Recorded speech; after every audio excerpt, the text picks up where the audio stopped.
Es un gozo para mí saludarles una vez más, agradeciendo al Señor por este nuevo día, por la bendición de la noche, por el descanso y por el privilegio de encontrarnos una vez más para continuar en el programa Reavivados por su palabra. Hoy estamos llegando al capítulo número 8 del Evangelio según San Lucas y comienza este capítulo diciéndonos que Jesús iba por todas las ciudades y aldeas predicando y anunciando el Evangelio, que estaba haciendo el trabajo evangelístico, la siembra que luego iba a producir una cosecha abundante en el día del Pentecostés. Y Lucas va a mencionar que algunas mujeres que habían sido sanadas por Jesús, que habían sido restauradas por Jesús, estaban siguiéndole, estaban en el grupo que le seguía, y ellas también ahora servían a Jesús y servían a los discípulos. Entre ellas menciona a María Magdalena y muestra o nos recuerda que de ella sacó 7 espíritus. Mujer de Chuza, intendente de Herodes, así que era una mujer de cierta posición, de cierta influencia, que también estaba en el grupo de seguidores de Cristo Jesús. Ahora, es interesante porque Lucas es de todos los evangelistas el que más énfasis va a hacer del trabajo que Jesús hizo en las mujeres y del trabajo que las mujeres o el ministerio que las mujeres cumplen en la vida del Señor. Recuerden que estamos en una época donde el trabajo de la mujer era prácticamente nulo, donde la mujer en público estaba casi opacada por completo. Así que Lucas hace énfasis. Lucas es el que habla del nacimiento, da detalles del nacimiento, enfatizando la labor de María. Habla de Elizabeth, habla de Ana cuando está Jesús pequeño, muestra lo que se hace a al hijo, de la viuda de Naín, el ministerio hacia María Magdalena, hacia Juana, hacia todas estas mujeres. Sin duda, Lucas lo que quiere resaltar, Lucas lo que quiere mostrar es que el Evangelio ha llegado para alcanzar a todos los niveles, para alcanzar a todos los extractos sociales y para alcanzar a todo tipo de gente. Que el Evangelio es igual tanto para hombres como para mujeres. Así que aquí una vez más Lucas va a resaltar esa verdad. Lucas va a mostrar que el Evangelio ha roto, ha derrumbado toda barrera de separación, que el Evangelio está quebrando ah, ah, toda separación, sí, y de hecho su evangelio está dirigido a los gentiles, que para los judíos eran perros, que para los judíos no merecían ningún favor de Dios. Luego vamos a encontrar en este capítulo que el Señor presenta la parábola del sembrador. Ya la hemos estudiado en el Evangelio con más detalle, pues en el Evangelio según San Mateo, capítulo 13. Y luego que termina la parábola, los discípulos le preguntan qué significa esta parábola. Una diferencia con Mateo es que Mateo dice que los discípulos preguntaron, aparte de qué significaba la parábola, por qué hablaba en parábola. Aquí Lucas obvia esa pregunta, pero sí da la respuesta. Le dice: a ustedes les he dado el tener los detalles, pero a ellos no, para que oyendo no oigan. Lo que quiere decir el Señor es que les invita, les desafía a estudiar, les desafía a a profundizar en la palabra de Dios. Y esa invitación es para cada uno de nosotros. Nosotros estamos llamados a encontrar las perlas preciosas, a encontrar la riqueza preciosa que hay en la palabra de Dios. Estamos desafiados todos los días a estudiarla, pero no a estudiarla en forma somera. Mira que las riquezas no se consiguen en la superficie. Hay que escarbar, hay que profundizar, hay que cavar bastante para encontrar las riquezas. Nosotros estamos llamados a estudiar la Biblia con toda la pasión, con toda la entrega, profundizando en sus verdades para que sean internalizadas en nuestra vida. Una lectura superficial de la palabra de Dios, una lectura superficial de la Biblia, una lectura a la carrera, a la ligera, no hará ninguna diferencia en nuestra vida. Por eso es que el desafío del Señor es que profundicemos en las enseñanzas para poder entender a plenitud el propósito de Dios para nuestra vida. Luego el Señor va a hablar de la luz. No se enciende una luz para esconderla debajo de una cama, dice la palabra de Dios. Pero es interesante porque hay también un detalle en la presentación que hace Lucas de esta afirmación del Señor, que Mateo la presenta en el marco del Sermón del Monte, pero aquí es Jesús el que se presenta como la luz. Es Jesús el que se presenta como el portador de las buenas nuevas, de las verdades que traerán claridad a mi alma y a mi mente. Aquí en Lucas, en Mateo, el Señor otorga el título de que son luz del mundo a sus discípulos, pero aquí Lucas, y puede entonces que sea otra oportunidad que el Señor lo haya dicho, se presenta es a Cristo como la verdadera luz del mundo. Y si tú y yo queremos andar en luz, si tú y yo queremos ser alumbrados verdaderamente, si queremos que nuestro camino sea claro, lo único que tenemos que hacer es recibir a Jesús, aceptarle como nuestro Salvador, aceptarle como nuestro Señor y permitir que sea Él el que viva en nosotros. Luego en el verso 17 vamos a encontrar una declaración que realmente ha sido como mal interpretada, porque no hay nada oculto que no haya de ser manifestado, ni nada escondido que no salga a la luz. Algunas personas han aplicado este versículo para hablar de pecados ocultos, de que pecados que tiene alguien va a salir, y aunque es aplicable, porque realmente cuando alguien tiene un pecado oculto y no lo declara, no lo confiesa delante del Señor y no se aparta, va a llegar un momento en que el Señor va a tener que sacar eso a la luz pública. Si no es aquí, lo va a sacar en el juicio.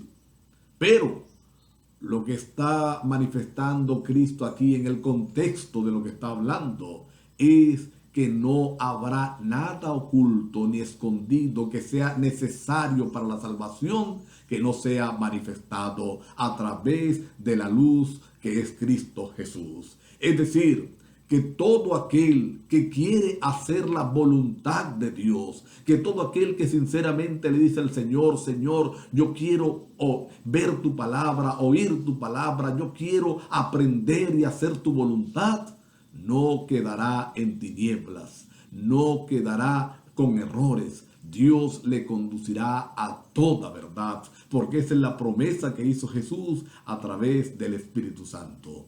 El Espíritu Santo nos conduce a toda verdad, pero en la medida en que nosotros estemos dispuestos, en que nosotros estemos listos, en que nosotros entreguemos el corazón para cumplir la verdad que ya no ha sido revelada. Si recibimos verdades de parte de Dios y no somos fieles a esas verdades, entonces no habrá mayor verdad. Habrá un estancamiento espiritual, habrá una pobreza espiritual que nos conducirá a la muerte espiritual. Pero no hay nada oculto ni escondido que no sea manifestado y mostrado. Todo el que quiera hacer la voluntad de Dios sabrá entonces la doctrina de Dios, conocerá la verdad de Dios.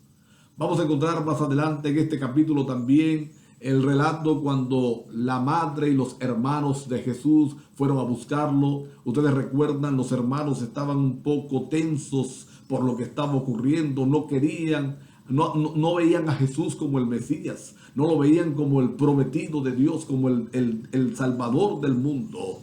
Y entonces veían más bien que se estaba metiendo en problemas con las autoridades. Y su miedo no era que las autoridades acabaran con Cristo, no era que las autoridades acabaran con Jesús, su miedo era que también ellos fueran afectados y también sufrieran consecuencias. Así que convencen a la mamá de Cristo para que vaya a, allá a buscarlo. Y es cuando el Señor entonces responde: mi madre y mis hermanos son los que hacen la voluntad de Dios. Mi madre y mis hermanos son aquellos que hacen la voluntad de nuestro Padre Celestial. Así que Cristo deja claro que su misión está por encima de todo lo demás, que su misión es trascendental y que nada ni nadie puede estorbar su misión de predicar el Evangelio. Y deja claro también que aquellos que por la fe le acepten, le reciban y hagan su voluntad, vienen a formar parte de su familia. Por eso lo llamamos hermanos, y por eso dice la palabra de Dios que Él no se avergüenza de llamarnos hermanos a nosotros, de ser nuestro hermano mayor. Alabado sea el Señor. Qué privilegio más grande tenemos cuando aceptamos la verdad del Evangelio. Vamos a encontrar también en este relato la curación del endemoniado gadareno. Cuando Cristo le pide a sus discípulos pasar al otro lado, hay una tormenta en medio del mar que Jesús reprende. Ya nosotros hemos estudiado esta porción de la palabra. Sin embargo, quiero enfatizar y recordarte que Cristo va en nuestra embarcación. Puede que a veces nosotros no lo sintamos. Puede que a veces no entendamos cómo es que Él va ahí, cómo es que va allí en esa barca. Yo recuerdo en una oportunidad atendiendo una situación difícil que una familia de uno de los distritos donde fui pastor estaba atravesando. Yo me reuní con ellos y oré diciendo: Señor, gracias porque estamos en tus manos. Y agregué: muchas veces no entendemos cómo es que estamos en tus manos, pero bendito sea tu nombre, porque realmente estamos en tus manos. En medio de la tormenta, Cristo está. En medio de la tormenta, Cristo está para reprender el viento y la mar y hacer gran bonanza. Él traerá bonanza a nuestros corazones, sobre todo cuando venga por segunda vez. Entonces llegan a la otra orilla, consiguen al endemoniado gadareno, un hombre que, según la descripción bíblica, vivía peor que un animal. Recuerda que Mateo menciona que eran dos. Lucas hace mención del evento sin importar los detalles. Y vamos a encontrar el encargo evangelístico. Y quiero hacer énfasis aquí. Cuando la multitud vino y vio al hombre curado, entonces en lugar de alabar a Dios, le quiso reprender, lo expulsó de allí, le dijeron que se fuera. Qué triste. Y es que así somos los seres humanos. Somos incapaces de reconocer las transformaciones que el Señor hace, y somos incapaces de mirar los milagros extraordinarios. Y entonces Él se va. El endemoniado curado quiere seguir a Jesús, quiere estar con Él, pero el Señor le encarga de ir a su casa para contar a los suyos lo que ha hecho el Señor. Y mis hermanos queridos, este es el encargo evangelístico para todos los que hemos sido curados por el Señor. Ir a los nuestros y contarle cuán grandes cosas ha hecho Dios en nuestras vidas. Testificar de su amor poderoso por nosotros. Por último, en este capítulo vamos a encontrar la historia de Jairo y de la mujer del flujo de sangre. Varias cosas. Ya hemos estudiado estas dos historias en los otros dos evangelios, pero hay algunos detalles que quisiera colocar acá en medio de la historia. Dice que Jairo era un principal de la sinagoga. Y sabes, aunque es verdad que Cristo tenía seguidores ocultos, secretos entre aquellos dirigentes religiosos, también es verdad que la mayoría de ellos no creían en Jesús, no le aceptaba como Mesías, no le aceptaba como el Hijo de Dios, no lo aceptaba ni siquiera como un profeta. Pero Jairo reconoció que el Señor era el único que podía darle salvación y sanidad a su pequeña hija. Y aquí hay un detalle interesante. Independientemente que Jairo fuera un seguidor secreto del Señor o que la crisis lo llevó a creer, es triste, pero las crisis son las que nos ayudan a avanzar en la fe. Y qué triste que el Señor tiene que usar muchas veces crisis para llamarnos, crisis para despertarnos, crisis para hacernos entender que nuestra única salida está en Jesús. Qué triste que esto tenga que ocurrir. Qué triste que no podamos oír la palabra de Dios en bonanza y vivir en bonanza, sino que siempre tenemos que esperar momentos adversos para mirar, para voltear nuestra mirada a Jesús.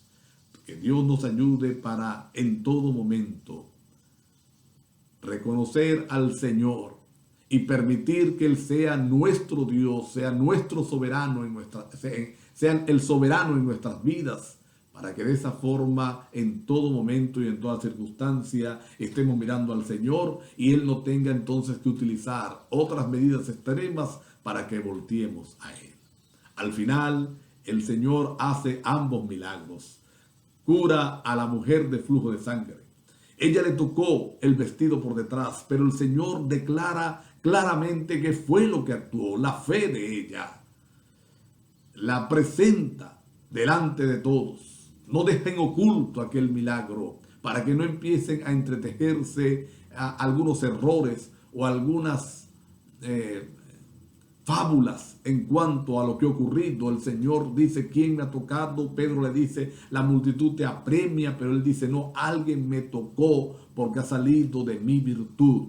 Y esa virtud ha sido para curación. La mujer se sabe descubierta, se presenta y él la presenta. Entonces, diciendo la verdad, tu fe te ha salvado. Luego traen la noticia de que la hija de Jairo ha muerto, no molestes al maestro, pero el maestro le dice, no temas, cree solamente, avanzan a la casa y la niña es resucitada, alabado sea el nombre de Dios. Bendito sea Dios, porque tenemos un Dios que se compadece de nuestras necesidades, un Dios que está atento a todas nuestras mayores necesidades. Que Dios nos ayude en este día a creer en ese Dios. Que Dios nos ayude en este día a creer en ese Salvador. Inclinemos el rostro para orar. Querido Padre que estás en los cielos, gracias por el capítulo número 8 del Evangelio según San Lucas. Gracias por tu amor y bondad, por tu misericordia, porque tienes cuidado de nosotros. Gracias, Padre. Aumenta hoy nuestra fe. Es decir, aumenta nuestro deseo de relacionarnos contigo y de caminar contigo. En el nombre de Jesús. Amén. Dios me les bendiga, mis queridos amigos, amigas, hermanos y hermanas.